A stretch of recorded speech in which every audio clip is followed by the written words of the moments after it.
Nonso, it is very Nonso, it was very nice meeting you for the first time, and I'm very excited to talk to you guys again. Christian, I'm not going to lie to you. My 3-year-old daughter gave me absolute grief for not mentioning Chases on the Case and Paw Patrol the movie. So thank you for starting trouble in our family. I appreciate it. Um, You're you're both such terrific voice actors in your own right. Nonso, I have a question for you. Whether we're talking Obi and Ted Lasso or Tommy here, you have this like beautiful, authentic way of playing this like nurturing, protective, mentoring father figure. Did you have like someone like that in your life? Um, where did that come from? What do you want the viewers to see with this? Because it's the way you do it. It's very original and it's really something as a father I've come to appreciate and love. I guess it was just how I always imagined I would want my father to be. I mean, Yeah. I wasn't my father wasn't in my life until I reached out to him in my 30s. So for Mm. me, growing up, I just imagine that that's what the kind of father I would want, someone who does nurture. And indeed, that's the father I try to be to my son, you know. Mm. And that's it's love. It's universal, I think. I think it's Yeah. something that you I think it's something that we all need. And I think it's something that we don't see often, good dads and the story of the strong, firm hand that is there to love you, maybe discipline you sometimes, or how tell you a few home truths, but also he is that it's a male energy that is good. Not all masculinity is toxic. No, that's a great answer. It just feels so real to me, and as a father, I've come to really love it and appreciate it. You did the same thing in Ted Lasso. So how is your rapport off camera, Christian, and can comment on this too, because I know you guys get along really well from interviews I've seen from talking with Christian. The rapport seems very genuine, but it's like I feel like this is a vital part of Christian's life and off camera. Like it's almost like eerie how like the story and real life mirror each other because Christian is living his life, you're living your life. What is your rapport like? Is it any of that mentoring? Does it exceed off the camera? Does it resonate off the camera that your rapport, whatever you're comfortable in talking about, either you or Christian? Yeah, I think it's so totally. Well, I mean, Christian's mum, Lisa, was very good at making sure the cast would be like do events. We did, pottery, painting. We went, well, I didn't necessarily go swimming, but you guys jumped off the yacht into the swimming, into the water. um, that's not my kind of thing, but but we would do. This is something that was one thing that I say about this show is that we actually got on. Everybody in the set, most people actually did things offset as well as on set. I mean, because we're thousands of miles away in New Zealand, which is a beautiful country on its own. But Right. we also, we became a family offset as well. So many, I mean, we'd practically every week or every other week, we'd go out and do something, go to dinner. There was someone's birthday to celebrate.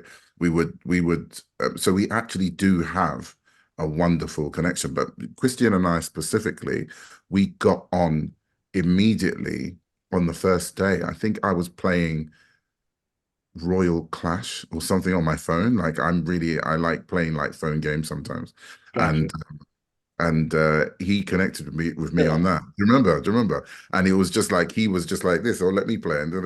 And we just had a kind of relaxed real vibe straight away. It wasn't a fake. It wasn't, I didn't come up to him and say, "Hey, little kid, how you doing?" It was just like, it I was was like, hey, it was just, I spoke to him like he's a person, like, because even though he was very young, he's been on film sets most of his life. And he's able to move and to think about certain things before you tell him once and he just does it. Like there are a lot of adult actors that can't do that.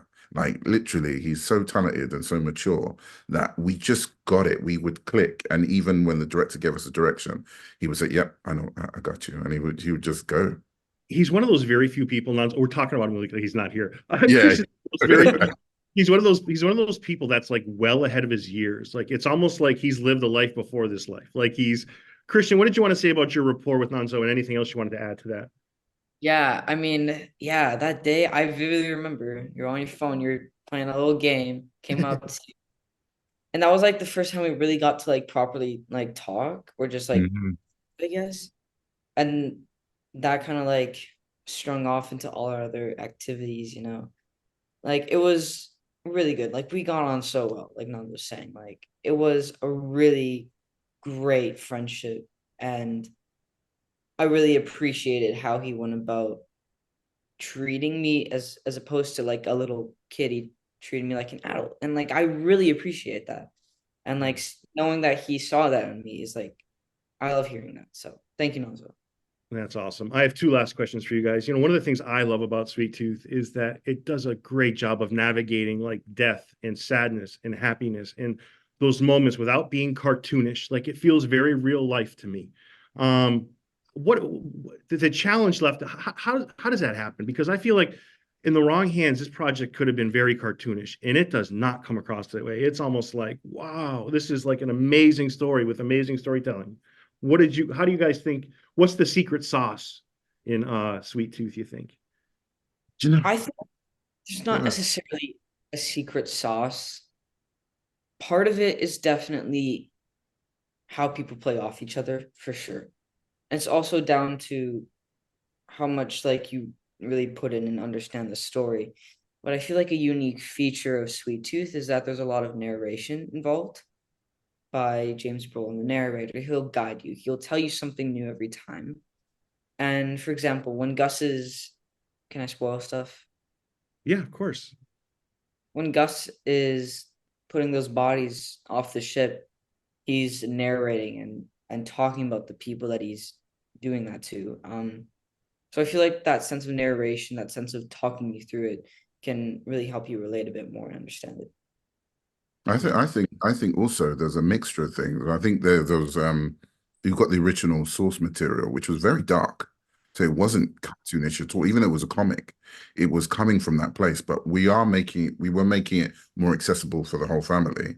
But Jim has a great way of just really guiding, even though he wouldn't direct every episode. He was the showrunner, so he would just guide our performances, and we all kind of had an understanding of the style. I wouldn't say the style. It's like he would just have a great way of guiding you into a way. I think Jim's got a lot to do with that, Jim in the was, way, you know, in terms of the it not coming across cartoonish. And, I think he didn't want it to be overdone. It was kind of naturalistic.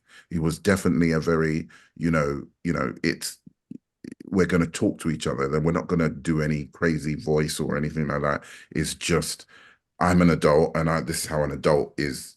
How my character is frustrated or angry or is in love or whatever it is. It has to be the truth. And I think once you are strict with landing on the truth in every scene, I think that comes across, and it doesn't matter what genre it is. It's not going to be. I think everybody can watch it.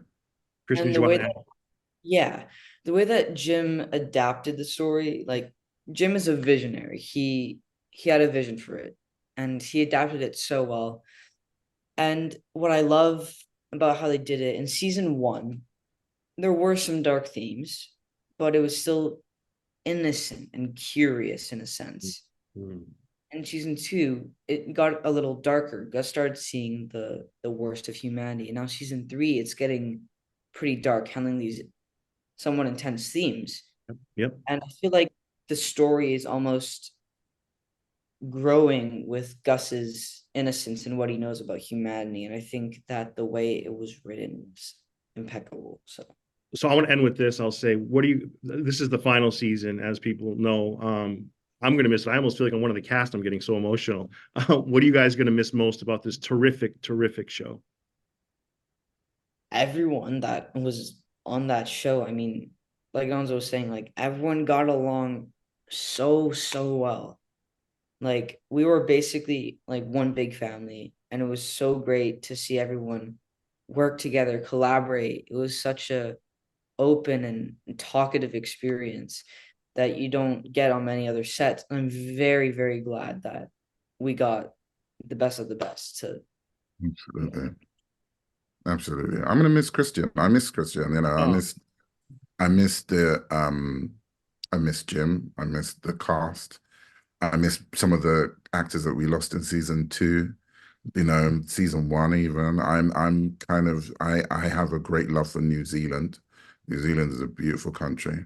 The countryside is amazing, and the city, you know, in and around Auckland, the culture. I'm gonna miss that and miss playing such a character that gave me a chance to play so many different facets of a human being. You know what I mean? I mean, being a 6'6" big guy, you don't get the chance to often play such a well-rounded character. And it was an honor.